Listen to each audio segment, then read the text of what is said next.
எல்லாருக்கும் வணக்கங்க.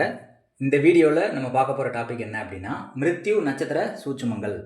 மிருத்யு பாகை அப்படின்னு ஒன்று இருக்குது. அது ஏற்கனவே நான் வீடியோவில் சொல்லியிருக்கேன். இதே மாதிரி நிறைய கான்செப்ட்ஸ் இருக்குது. ஆனால் நடைமுறையில் ஒத்து வரக்கூடிய ஒரு கான்செப்ட் தான் இந்த வீடியோவில் நம்ம பார்க்க போகிறோம். இது ஒரு கிரகம் வந்து எந்த ஒரு நட்சத்திரத்தில் நின்னா அது மிருத்யு பாகை அடையும், அது பாதிப்பை கொடுக்கும் அப்படின்னு தான் இதில் பார்க்க போகிறோம். இதில் கான்செப்ட் என்ன அப்படின்னா, ஒரு கிரகம் ராசி கட்டத்தில் ஒரு நட்சத்திரத்தில் நிற்குது. இப்போ உதாரணத்துக்கு புதன் வந்து அவிட்ட நட்சத்திரம் 1ஆம் பாதத்தில் நிற்குது. அதே புதன் வந்து நவாம்சத்தில் இதே ராசி கட்டத்துக்கு 6லையோ 8லையோ நவாம்சத்தில் புதன் நின்றுச்சுன்னா அதுதான் மிருத்யு பாகை அப்படின்னு சொல்கிறோம். இப்போ புதன் வந்து அவிட்டம் 1ஆம் பாதத்தில் மகரத்தில் இருக்குது, ராசி கட்டத்தில். உள்ளே இருக்கிறது ஃபுல்லாக வந்து ராசி கட்டத்தில் இருக்கக்கூடிய கிரகங்கள். வெளியில் போட்டது ரவுண்ட் பண்ணது எல்லாமே நவாம்சத்தில் இருக்கிறது. அப்போ அவிட்ட நட்சத்திரம் 1ஆம் பாதத்தில் வந்து புதன் நிற்கிது மகரத்தில். இதுக்கு 6வது ராசிலையோ 8வது ராசிலையோ புதன் நவாம்சத்தில் விழுகுதுன்னு வச்சுக்கோங்களேன். இப்போ அவிட்டம் 1னா நவாம்சத்தில் சிம்ம ராசியில் விழுகும். அப்போ மகரத்துக்கு 8ல் சிம்மத்தில் புதன் இருக்குது நவாம்சத்தில். அப்போ இது வந்து மிருத்யு நட்சத்திரம் அப்படின்னு சொல்கிறோம். இன்னொரு உதாரணத்தில் பார்த்திங்கன்னா கேது ஹஸ்தம் 1ஆம் பாதத்தில் இருக்குது கன்னி ராசியில். அப்போ இதுக்கு 6வது ராசி வந்து கும்பம், 8வது ராசி வந்து மேசம். இந்த 2 ராசிகளில் நவாம்சத்தில் இதே கேது போய் நின்றுச்சு அப்படின்னா அது மிருத்யு நட்சத்திரம்னு சொல்கிறோம். அது பாதிப்பை தான் கொடுக்கும், நட்பலன்களை கொடுக்காது. அப்போ ஹஸ்த நட்சத்திரம் 1ஆம் பாதத்தில் நின்றுச்சுன்னா ஹஸ்தம் அப்படிங்கிறது மேசத்தில் போய் விழுகும், நவாம்சம். அப்போ இதுக்கு 8வது ராசியில் வந்து நவாம்சத்தில் கேது இருக்குது, ராசி கட்டத்தில் கன்னியில் கேது இருக்குது, நவாம்சத்தில் மேசத்தில் கேது இருக்குது. அப்போ இதுக்கு 8ல் கேது இருக்கிறதுனால இதை மிருத்யு நட்சத்திர பாகை அப்படின்னு சொல்கிறோம். இன்னொரு உதாரணத்தில் சுக்கிரன் வந்து உத்திரட்டாதி 3ஆம் பாதம், சனியினுடைய 3ஆம் பாதத்தில் இருக்குது. அந்த சனி நட்சத்திரத்தில் 3ஆம் பாதம் வந்து நவாம்சத்தில் துலாமில் வந்து விழுகும். அப்போ சுக்கிரன் வந்து ராசி கட்டத்தில் மீன ராசியில் இருக்குது, நவாம்ச கட்டத்தில் சுக்கிரன் வந்து துலாமுக்கு வந்துடுது. அப்போ மீனத்துக்கு துலாம் வந்து 8வது ராசியாக வர்றதுனால இதை வந்து மிருத்யு நட்சத்திரம் அப்படின்னு சொல்கிறோம். இப்படி ஒவ்வொரு ராசிக்கும் சில குறிப்பிட்ட நட்சத்திரங்கள் மட்டும் மிருத்யு நட்சத்திரங்களாக வருது. இது வரைக்கும் யாருமே இந்த நட்சத்திரத்தை பற்றி யூடியூப்பில் சொல்லலை. இது நிறைய ஆய்வுக்கு அப்புறம் நான் கண்டுபிடிச்ச ஒரு விஷயம். அப்படி பார்க்கும்போது மேசராசியில் பரணி 2லையோ பரணி 4லையோ ஒரு கிரகம் நின்னதுன்னு வச்சுக்கோங்களேன். ராசி கட்டத்தில் ஒரு கிரகம் நின்றுச்சுன்னா நவாம்சத்தில் அதுக்கு 6வது இடத்துலையோ 8வது ராசியிலையோ வந்து அந்த கிரகம் போய் நிற்கும் நவாம்சத்தில். அப்படி சொல்லக்கூடிய மிருத்யு நட்சத்திரங்கள் என்னென்ன அப்படின்னா பரணி 2, பரணி 4 மேசராசியில். ரிஷபராசியில் அந்த மாதிரி எந்த நட்சத்திரங்களும் இல்லை.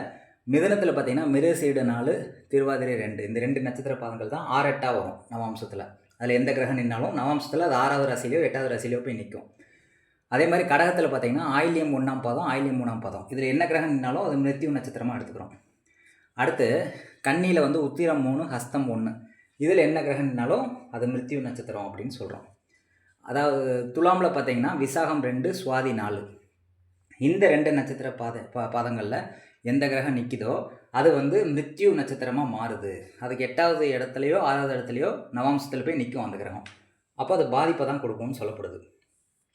தனுசில் பார்த்திங்கன்னா மூலம் 2, மூலம் 4, இதில் ஒரு கிரகம் நின்றுச்சுன்னா அது மிருத்யு நட்சத்திரம்னு சொல்கிறோம்.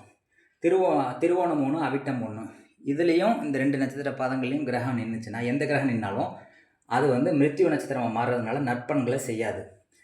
மீனத்தில் பார்த்திங்கன்னா உத்திரட்டாதி 1ஆம் பாதம் 3ஆம் பாதத்தில் எந்த கிரகம் நின்னாலும் அது மிருத்யு நட்சத்திரமாக இருக்கிறதுனால நற்பலன்களை செய்யாது. இது ஏன் இந்த நட்சத்திர பாதங்கள் நான் போட்டிருக்கேன் அப்படின்னா இது வந்து மூல நூல்களில் கிடையாது. இது அனுபவ ஆராய்ச்சியில் கண்டுபிடிச்ச ஒரு விஷயத்தை தான் இங்கே வந்து நான் போட்டிருக்கேன். இது வந்து ராசி கட்டத்தில் ஒரு கிரகம் ஒரு ராசியில் இருக்குது, நவாம்ச கட்டத்தில் அதுக்கு 8வது ராசியில் அந்த கிரகம் போய் விழுந்துச்சுன்னா இதை மிருத்யு நட்சத்திரம்னு சொல்கிறோம். அப்படி கால்குலேட் பண்ண நட்சத்திரங்கள் வந்து எந்தெந்த ராசியில் விழுகுது, எந்தெந்த நட்சத்திரங்கள் வருது அப்படின்னு பார்த்து தான் செலக்ட் பண்ணி இதை நான் இதில் போட்டிருக்கேன். இது நிறைய ஆய்வுக்கு அப்புறம் தான் இதை வந்து நான் கண்டுபிடிச்சி போட்டிருக்கேன். இதில் என்ன கிரகம் நிற்கிதோ அது ஃபுல்லாக பாதிக்கப்படும். இப்போ நம்ம என்ன சொல்லுவோம் அப்படின்னா, சூரியன் இந்த பரணி 2லையோ பரணி 4லையோ நின்றுச்சுன்னு வச்சுக்கோங்களேன், நம்ம ராசி கட்டத்தை பார்த்து என்ன சொல்லுவோம், சூரியன் உச்சமாயிருச்சுன்னு சொல்லுவோம். ஆனால் அது மிருத்யு நட்சத்திரம் அடைஞ்சதுனால இதுக்கு சூரியன் வந்து எங்கே நிற்கும் அப்படின்னா மேசத்துலேருந்து கன்னியில் நிற்கும் அல்லது விருச்சிகத்தில் போய் நிற்கும் நவாம்சத்தில் சூரியன். பரணி 2ல் இருந்தால் அது கன்னியில் நிற்கும், பரணி 4ல் இருந்தால் அது வந்து விருச்சிகத்தில் போய் நிற்கும். அப்போ நம்ம என்ன சொல்கிறோம் அப்படின்னா அது மிருத்யு நட்சத்திரமாக மாறிடுது. அப்போ அதுக்கு 6, 8ஆக வரும்போது இந்த சூரியன் உச்சமாக இருந்தாலும் அது பலன் கொடுக்காது. நிறைய பேர் வந்து ராசி கட்டத்தில் இருக்க ஆட்சி உச்சத்தை பார்க்குறாங்க. அந்த ஆட்சி உச்சம் அடைஞ்சாலும் அந்த நட்சத்திர பாதத்தை கவனிக்கலை அப்படின்னா அது மிருத்யு நட்சத்திரமா அப்படின்னு கவனிக்கலை அப்படின்னா அது பலன் கொடுக்காதுங்கிறத நீங்கள் கண்டுபிடிக்க முடியாது. இப்போ உதாரணத்துக்கு ஒரு கிரகம் வந்து இதில் சுக்கிரன் வந்து இதில் நிற்கிதுன்னு வச்சுக்கோங்களேன். மீனத்தில் சுக்கிரன் நிற்கிது. நம்ம என்ன சொல்லுவோம்? சுக்கிரன் உச்சமாயிருச்சுன்னு சொல்லுவோம். இந்த நட்சத்திர பாதங்கள் தெரியாமல் நீங்கள் பார்த்தீங்க அப்படின்னா இது மிருத்யு நட்சத்திரமாக வருது. அப்போ நவாம்சத்தில் இதுக்கு 8வது இடத்துல சுக்கிரன் இருக்கும். அதை நம்ம கவனிக்க மாட்டோம். நல்ல பலன்களை சுக்கிரன் செய்யும்னு சொல்வீங்க. ஆனால் தசாபதி வரும்போது நல்ல பலன்கள் நடக்காது. ஏன் நடக்கலைன்னு சொல்கிறதுக்கு நிறைய விதிவிலக்குகள் காரணங்கள் நீங்கள் கொண்டு வந்து ஏமாற்றுவீங்க. ஆனால் ரியாலிட்டியில் அது ஒத்து வரல. இந்த நட்சத்திர பாதங்களில் எந்த கிரகம் நின்னாலும் அது பாதிப்பை மட்டுமே கொடுக்கும், நற்பலன்களை கொடுக்காது. உங்கள் ஜாதகத்தில் இந்த நட்சத்திர பாதங்களில் என்னென்ன கிரகங்கள்லாம் இருக்குதுன்னு பாருங்கள். அது நன்மை செய்யாதுங்கிறத கேரண்டியாக சொல்ல முடியும். எந்த தசாபதி வந்தாலும் நன்மை நடக்காது. ஆனால் இந்த கிரகம் வந்து உங்களுக்கு பாதிப்பை தரக்கூடிய கிரகமாக இருக்க பட்சத்தில் அது வந்து ஓரளவுக்கு பரவாயில்லாமல் பாதிப்பை கொடுக்கும். அது நற்பலன்கள் செய்யக்கூடிய கிரகமாக இருந்தால் அதனுடைய பலன்கள் வந்து உங்களுக்கு கிடைக்காது அப்படின்னு சொல்லலாம். இது என்னுடைய ரிசர்ச்சில் கண்டுபிடிச்ச உண்மை. இது மூல நூல்களில் கிடையாது. இது உங்களுக்கு புரிஞ்சிருக்கும்னு நான் நினைக்கிறேன். நன்றி, வணக்கம்.